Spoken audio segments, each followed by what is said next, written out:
Olá, meu amigo querido. Alguma vez você já se perguntou por que quanto mais você luta, mais você se esforça, as coisas não dão certos para você? Porque às vezes quanto mais você se entrega a Deus, quanto mais você busca a mão poderosa de Deus, parece que as portas se fecham para você. Quer dizer que Deus esqueceu de você?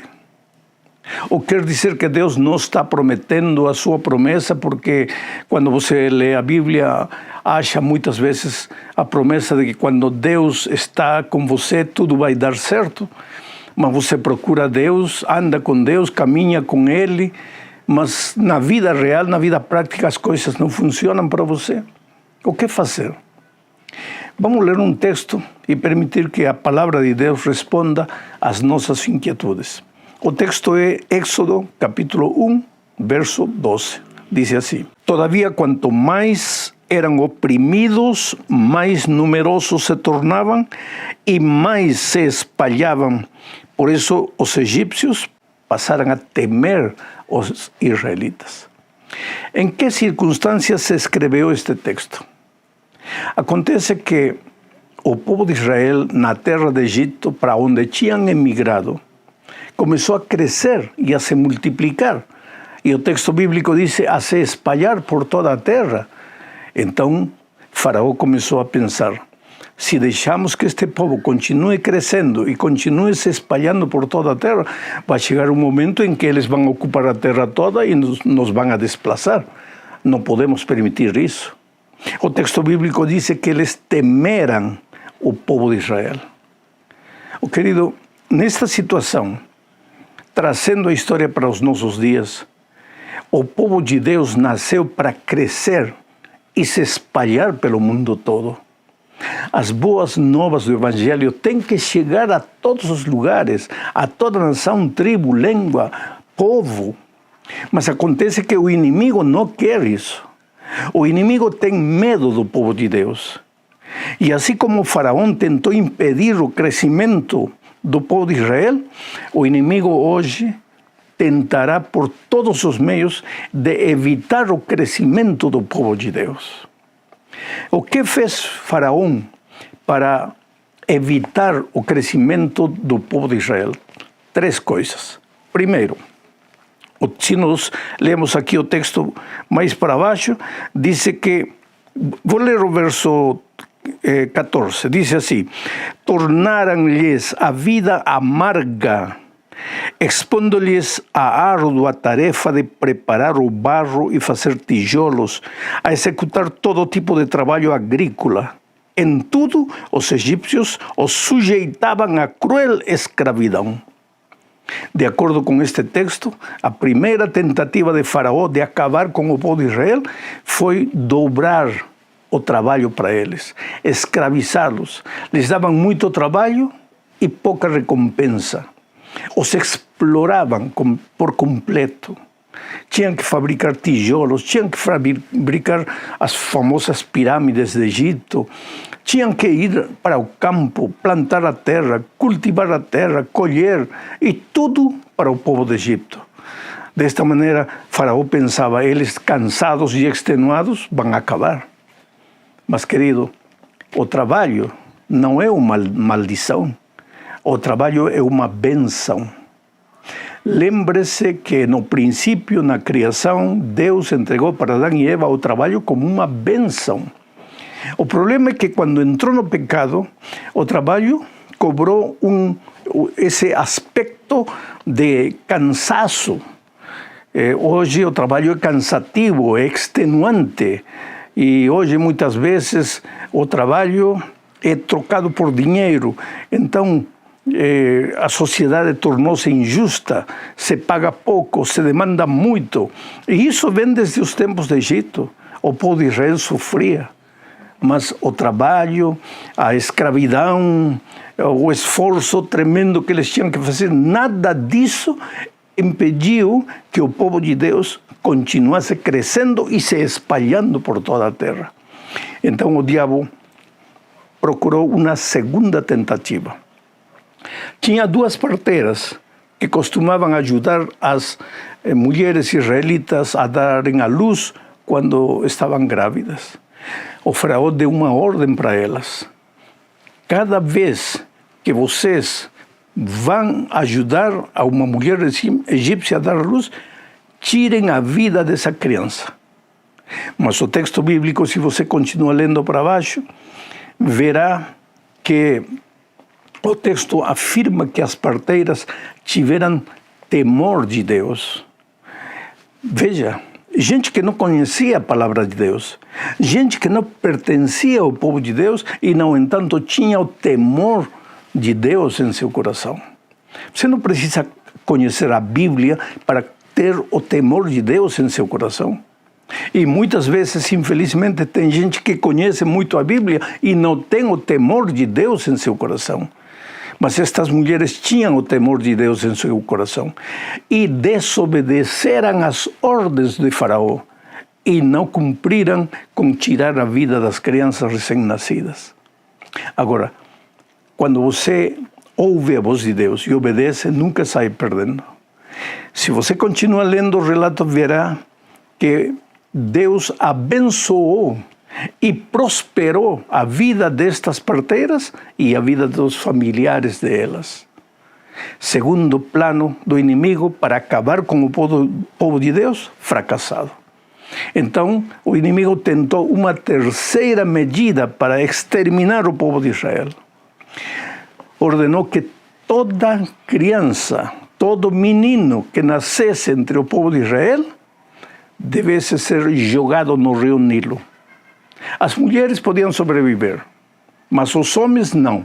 Os homens, toda criança, homem que nascesse, deveria ser afogada no rio Nilo. Terceira tentativa do inimigo para acabar com o crescimento do povo de Deus. Oh, meu amigo, te digo uma coisa. O inimigo não quer que seu povo cresça. É por isso que as coisas muitas vezes não dão certo para você.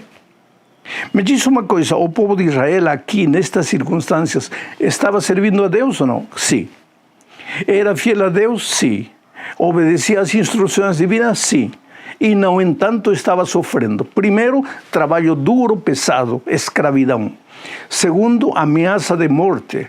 E terceiro, os meninos que nasciam eram afogados no rio Nilo. Quer dizer, o inimigo tem medo do povo de Deus.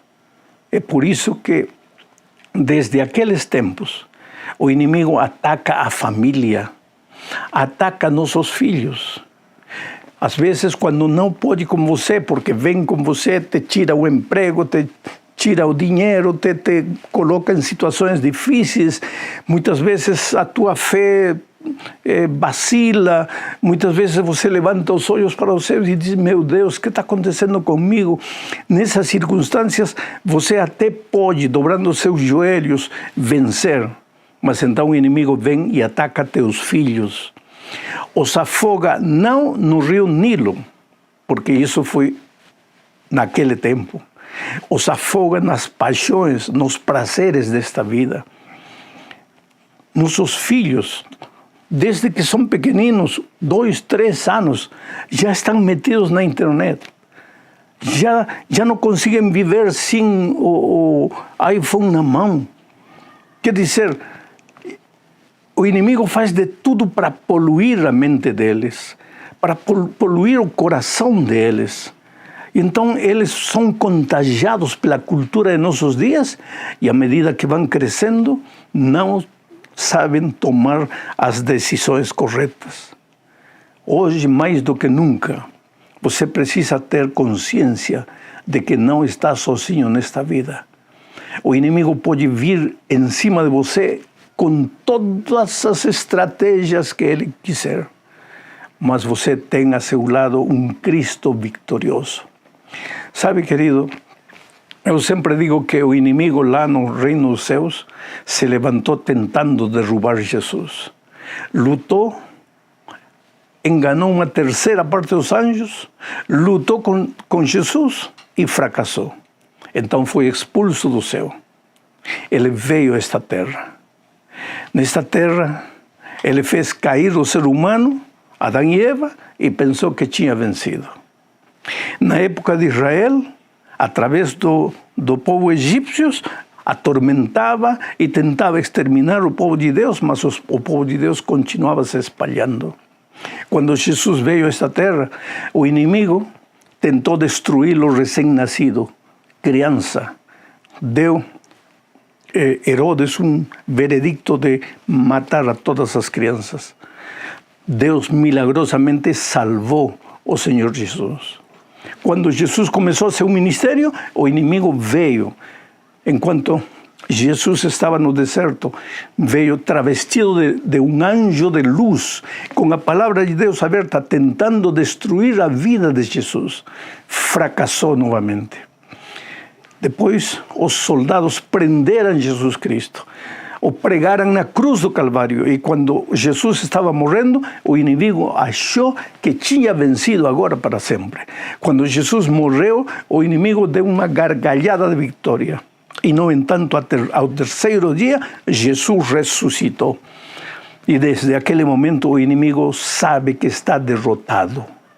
Hoje, a nossa luta é contra um inimigo derrotado. Ele já não tem vida. Ele recebeu a sentença de morte na cruz do Calvário. Quando Jesus ressuscitou da morte, ele te deu uma mensagem. Não importa, o inimigo te pode manter na sepultura um dia, 2 dias, mas no terceiro dia a pedra se abrirá e você renascerá para a vitória. Portanto, querido, diante dos ataques do inimigo, não desmaie, não desfaleça, não se desanime, não se entregue. Você nunca está sozinho. E outra coisa, não permita ser derrotado por um inimigo que já não tem vida, com um inimigo que está acabado.